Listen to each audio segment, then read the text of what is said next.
The senator from Georgia. Mr. President, I would first ask unanimous consent that following my comments, which won't be more than about 10 minutes, that Senator Brown of Ohio follow me for 10 minutes. Without objection. Mr. President, 2 weeks ago, I stood in this chamber and was joined by my colleague, Senator McCain, in calling for the appointment of a special counsel to investigate the recent series of leaks of classified information that are so damaging to our national security. Despite the bipartisan support for a special counsel, the Attorney General chose instead to appoint 2 United States attorneys who will act under his supervision and conduct separate investigations of just 2 of these leaks. I believe the American people, our intelligence community, and our allies deserve a better response from the Attorney General and from this administration. These leaks have violated the public trust and potentially damaged vital liaison relationships we can ill afford to lose in our fight against ongoing threats from terrorism and hostile nations. As I understand it, one prosecutor will investigate the leak on the AQ-AP bomb plot, the other the leak on Stuxnet. That's a real problem. This means that other leaks, including the kill list story, will not be investigated. Yesterday, the Washington Post published a story that attributed information about apparent joint U.S.-Israeli cyber efforts to a former high-ranking U.S. intelligence official. It would sure be helpful if a special counsel had jurisdiction to look at all of these cases and not just 2 isolated cases. The timing, substance, and sourcing of these stories have also raised questions about whether they came from the White House and whether or not there is a pattern of leaks.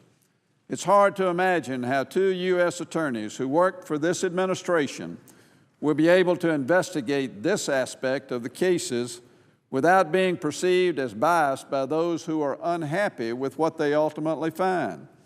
We need a special counsel who will be trusted no matter what he finds. Now, I'm not questioning in any way the qualification of these 2 U.S. attorneys to do their jobs for which they were confirmed by this Senate. I know questions have been raised about the prior political activities of the U.S. Attorney for the District of Columbia and whether he might be too deferential to the White House. I have no specific reason to question the capabilities or integrity of either of these men. I'm sure that they're good prosecutors and good men. But the very serious nature of these leaks demands an investigation that is conducted in a manner totally above reproach and without any possible inference of bias. Unfortunately, because these U.S. attorneys must answer to the Attorney General, they cannot conduct independent investigations. With each key decision they make, whether to subpoena a journalist, what investigative techniques should be used, what charges can be brought, they will be subject to the Attorney General and his direction. Mr. President, that is hardly being independent.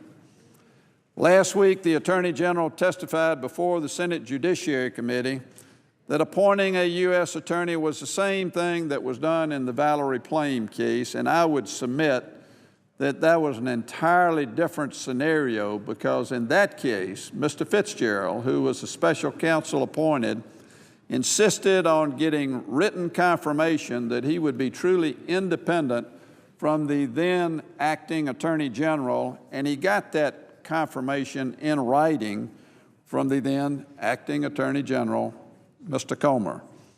Significantly, the Plame case involved a single leak of classified information and was deemed serious enough to warrant an independent investigation. The former president also ordered his staff to come forward with any information they had about the source of the leak.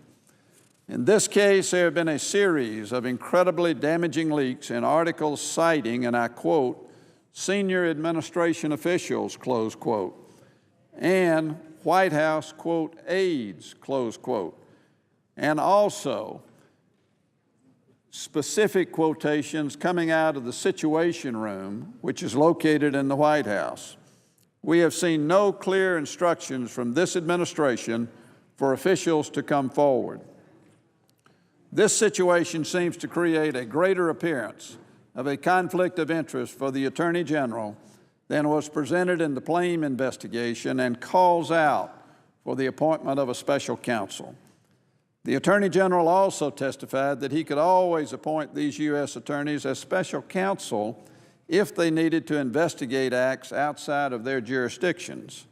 Others have made the argument that we have to wait to see if these U.S. attorneys do their jobs well before appointing a special counsel.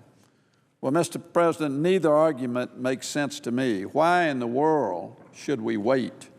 All of these leaks should be investigated together, not separately, and they should be investigated now.